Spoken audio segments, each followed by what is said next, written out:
दान्दिसे समनि उनावनो दिनैनि जितु क'क्राझार साइ स्टेडियामाव जानो गोनां 132टी दुरान कापनि फुटबल बादायलायनाय जागोन आरो बे फुटबल बादायलायनाया बड'लेण्ड एफसि आरो राजस्थान एफसिनि गेजेराव मोगा-मोगि गेलेगोन। दा बे समाव आङो केमेरा पार्सन बिथांखौ दिन्थिनो खावलायगोन जिहेतु स्टेडियामाव बे समनिफ्रायनो गोबां हाबफैबाय थानाय आरो लासैनो आबुं जि स्टेडियाम खालिया बे आबुं जानो हमगासिनो दङ। दा बेनि गेजेरावनो नोंथांमोना नुनो मोनदों जे सान्दुंनि गेजेरावबो जे गेलारियाव जिरायनानै फुटबल मोजां मोनग्रा रायजो राजाफ्रा बे समाव बाहागो लादों आरो बे बाथ्राखौ मख'नाया जोबोद गोनांथि जे 132 बोसोरनि उनाव बिटिआरनि गाहाय जिल्ला क'क्राझाराव सफैदों दुरान कापआ। दिनैनि थाखाय बे मोनसे जारिमिनारि सान, मानोना बिटिआर हालामाव जे गिबियै जे दुरान कापनि गेलेनायखौ खुंनो थांगासिनो दङ। आङो बे समावनो इउपिपिएलनि दैदेनगिरि जे बिथांनिफ्राय आं मिथिनो लागोन। बे समाव जोंनि गेजेराव दंबावो बिथां अशक गयारि, बिथांनिफ्राय आं मिथिना लागोन दिनै जागायजेननो गोनां आलासिफ्रा मा समाव सफैगोन। दिनै मोनसे जोंनि बिटिआर ओनसोलनि जारिमिनारि मोनसे सान, मानोना बियो 332थि माने जि मोनसे दुरान काप आरो बे दुरान कापआव जिहेतु दिनै बड'लेण्ड जोंनि सरकारा जितु इउपिपिएलनि जि दैदेननाय मोनसे जि सरकारा दिनै बे मोजांथार मोनसे बे प्रग्रामखौ मा होनदों आर्मिफोरनि बिथोनाव बे हस्टखौ खालामनानै होनाय जादों। दा बेहाय दिनै नोंथांमोना नुनो मोनगोन जोंनि भारतनि जितु मा होनो डिफेन्स मिनिस्टार मानगोनां राजनाथ सिं सार फैगोन आरो बेजों लोगोसे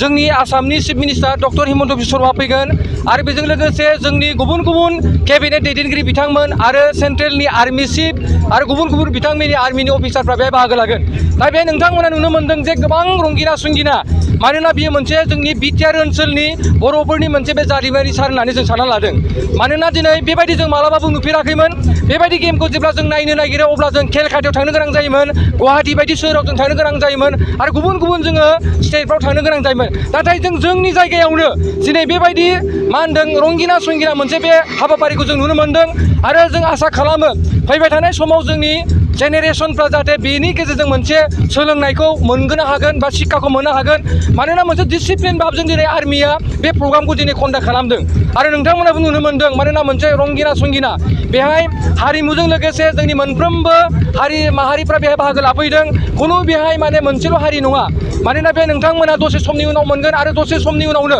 12टा जानाय लोगो लोगोनो दिनैनो राजनाथ सिंआ बेहाय बाहागो लाफैगोन आरो बाहागो लानाय लोगो लोगोनो दिनैनि बे मा होनदों अपेनिं सेरिमनिया जिहेतु बे जोंनि बिटिआर ओनसोलाव गासै दिनैजों लानानै गासै 9 खेब जागोन आरो दिनैनो प्रथम आरो बिनि उनाव 7 तारिखआवबो जागोन। दिनै बड'लेण्ड एफसि आरो मा होनो राजस्थान इउनाइटेड एफसिजों माने बेहाय मा होनो बादायलायनाय जागोन बे अपेनिं सेरिमनियाव। आरो आं मोनसे बेखौनो गौरब खालामो सासे बर' हिसाबै, मानोना जों बे बड'लेण्ड ओनसोलनि मोनसे जोंहा बड'लेण्ड एफसि हिसाबै जे मोनसे मुं मोनदों आरो बाहागो लानो थाखाय बे इसिबांबा गिदिर। मानोना भारतनि जारिमिनाव सबसे गोजामसिन बे गेमा जाहैबाय बे दुरान कापआनो। आरो बे दुरान कापआ मानोना आसामनि जोंनि माखासे गेलेगिरिफोरानो बाहागो लानो मोनाखैमोन, नाथाय बड'लेण्ड प्रथम दिनै जोङो बेबायदि बाहागोखौ लानो मोनदों। आं सानो बेनिखायनो बिनि गेजेरजों फैबाय थानाय समाव बे दुरान कापनि गेजेरजों गोबां जोंनि फैबाय थानाय लाइमोन सेंग्राफ्रा मा होनदों बे फुटबलनि गेजेरजों मोनसे जाफुंसारनायखौ जों नुनो मोनगोन। मानोना दिनै बिटिआर ओनसोलनि प्रमद बर' सारनि दैदेननायाव गोबां जोङो थांनाय मा होनदों 6 सिडिउल जोङो प्रिमियाम फुटबलबो फाथिबाय। बेनि गेजेरजों जोंनि गेजेराव गोबां मोनसे जावरिखांनायखौ नुनो मोनदों आरो दिनै बेनिखायनो दिनै लैहोर मानसिफ्रा दिनै बेहाय बाहागो लाफैदों आरो नोंथांमोना नुनो बेनो मोनसे प्रमान जे जोंनि बिटिआर ओनसोला मोनसे सान्थि मोनसे परिबेसाव फैबाय। जि समनिफ्राय बिटिआर ओनसोला प्रमद बर' सारा जेब्ला सरकार सालायदों बे समनिफ्राय बिथाङा सान्थिनि थाखाय गोबां नारा नाथा हर सान उन्दुआजासे बिथाङा खामानि मावदों आरो जोंनि गेजेराव दैदेनगिरि हिसाबै लरेन्स नार्जी बिथांमोना खामानि मावदों। बेबायदिनो जोंनि गोबां माखासे दैदेनगिरि बिथांमोना दिनै बेबायदि खस्थ'नि गेजेरजों दिनै नैबे जोङो बे खेलखौ जों नुनो मोनदों आरो बे खेलनि गेजेरजों जों बेखौनो मोनसे प्रमान जों फैबाय थानाय समाव आरो बेनिफ्राय साबसिन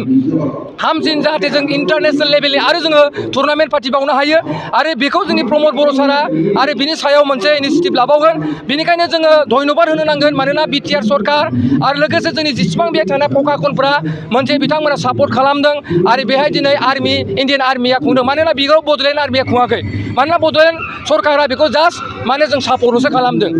जों नुनो मोनदों जिहेतु गोबां लैहोर जे दिनैनि बेखेवजानाय मेट्सआव बाहागो लाफैनाय बा नायनो फैनाय नुनो मोनदों। बेयाव स्टेडियामाव बेसेबांसो बेसेबांसो जिरायनाय केपासिटि दं? बेहाय केपासिटिखौ गासै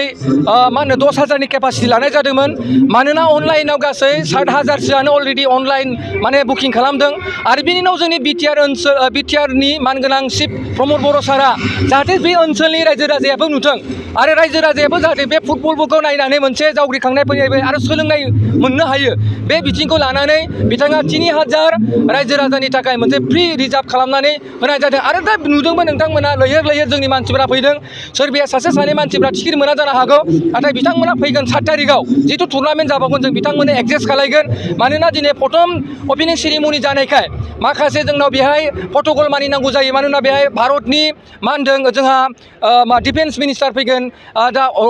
मा होनो राजनाथ सिं सार दा बे फैनायनि थाखायनो गोबां बेबायदि जोंनाव माखासे प्रट'कलफोरखौ मेनटेन खालामनो गोनां जादों बेनिखायनो जोङो रायजो राजानो जेरैबायदि टिकेट होनांगौमोन बे टिकेटखौ जों होनो हायाखै मोनसे बाथ्राखौ जे नायग्रा अनसारिफ्रा गोबां ससियेल मिडियानि गेजेरजों मोनसे अजद खालामनाय बायदि बेयाव फैगासिनो दङ जे इउपिपिएल सरकारनि जितु बिटिआर सरकारनि जे सिस्टेमेटिक होनाय टिकेटनि माबाया जायाखै होननानै नङा बेथ' एक्सुवेलि बेखौ बिटिआर गभर्नमेन्टआ खुङाखै मानोना बेखौ जों बुजिनायाबो क्लियार जानांगोन मानोना बेखौ इन्डियान आर्मियासो बे गेमखौ हस्ट खालायदों आरो बेहाय जों मात्र जोंनि जायगा होदों आरो बिथांमोनखौ जोङो मा होनदों रिसिपसन खालामदों बिथांमोनखौ जोङो मोनसे मा होनदों सापर्टल'सो खालायदों आरो बे सापर्ट खालायनायाव बिथांमोननि गासैबो डिसिप्लिनजोंसो जोंबो सोलिनांदों मानोना जोंबो दिनै पास नङाबानो हाबनो हाया दा बेहाय जोंनि रायजो राजाफ्रा मा होनदों जोंनि बिटिआर सरकार बा प्रमद बर'नि सायाव दाय नागिरबाल' जानाय नङा मानोना बिथांमोना मोजाङै बुजिनांगोन जे बे गेमा दिनै गुबुन गुबुन जायगायावबो जानांगौमोन नाथाय जोंनि ओनसोलाव मानो बेबायदि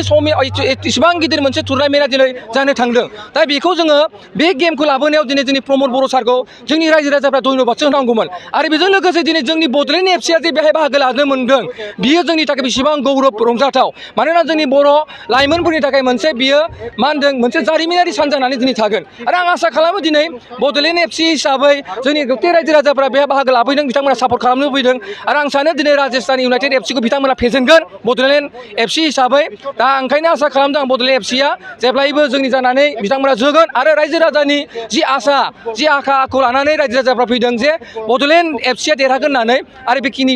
रायजो राजानि साननायाबो जाफुंगोन होननानै आं सानो निस्सय बिथाङा बुंदों जे बड'लेण्ड एफसिआ दिनैनि बेखेवजेननाय दुरान्ड कापनि मेचखौ देरहागोन होननानै बिथाङा गावनि मोन्दांथिजों जे मोनसे दाबिदार खालामदों आरो नोंथांमोनहा बे समाव नुनो मोनदों जिहेथु सान्दुं दुंखावनाय बोथोरनि समनि गेजेरावबो गोबां रायजो राजाफ्रा फैनानै स्टेडियामनि सिङाव जिरायनायसो खायफाबा सान्दुंनि गेजेरजों जे साथा हमनाय बेबायदि थासारिखौ बेयाव नुनो मोनदों आरो बेयो मोनसे जोबोद मख'नो गोनांथार होननानै आं बेखौनो सानगोन खारन 133 बोसोरनि उनाव जे बड'लेण्डनि बिखायाव फैदों दुरान्ड काप जायखौ बुङो एसिया हादरनि देरसिन बा गोजामसिन फुटबल बादायलायनाय होननानै बेखौ गनायनाय जादों आरो बियो फैयै फैयै दिनै बड'लेण्डनि बिखा जिहेथु क'क्राझारनि साइ स्टेडियामाव जे खुंफुं जानो थांगासिनो दङ जर'खायै बेखौनो बुंनांगोन जे जोंनि इण्डियान आर्मिनि जे बानजायनायाव आरो बिटिआर सरकारनि हेफाजाबाव गोनांथार नारा नाथा जे नाजानायनि गेजेरजों दिनै प्रमद बर'नि दैदेननाय सरकारा जे दुरान्ड कापखौ बिटिआरनि क'क्राझार जिल्लायाव लाबोनो हादों आरो गासैबो रायजो राजाफ्रा जे नेनानै दं जे माब्ला फैगोन हादरनि रैखाथि मन्त्रि राजनाथ सिं बिथांजों लोगोसे गिबि मन्त्रि लोगोसेयैनो अल इण्डिया फुटबल फेडारेसननि आफादगिरिजों लोगोसेनो CDSनि गाहाय जायखौ बुङो सानथि मोनथाम डिपार्टमेन्टनि जे गाहाय बिथाङा दिनैनि बे क'क्राझार साइ स्टेडियामाव जे बड'लेण्ड एफसि आरो राजस्थान इउनाइटेड एफसिनि गेजेराव जानो गोनां गिबि मेचखौ जे खाथियावनो थानानै बिथांमोना नायगोन आरो गोबां रायजो राजाफ्रा जे दिनैनि समाव मोनसे रंजानायखौ लागोन मानोना दिनैनि समा बर' हारिनि बा बिटिआरनि थाखाय मोनसे जारिमिनारि सान जागोन होननानै मिजिंथियो केमेरा पार्सन मिथिसार बसुमतारिजों लोगोसे हेमनाथ बसुमतारिनि खौरां गोजोनथाव खौरां बाजाज बाइक सालायनो मोजां मोनग्राफोरनि थाखाय गोजोनथाव खौरां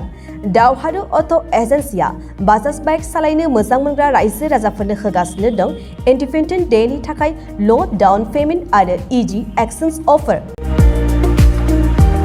1 आगष्टनिफ्राय 15 आगष्टसिम होगासिनो दं क'क्राझार दावहारु अट' एजेन्सिया आरो क'क्राझार जिल्लानि सिङाव थानाय काराइगाव दतमा आरो बडगावआवबो 3 आगष्टआव फेस्टिभ आउटलेट गोदानै बेखेवनो थांगासिनो दावहारु अट' एजेन्सि बे गोदानै बेखेवनाय ब्रान्च श'रुमआवबो ल' डाउन पेमेन्ट आरो इजि एक्सचेन्ज अफार लानो हागोन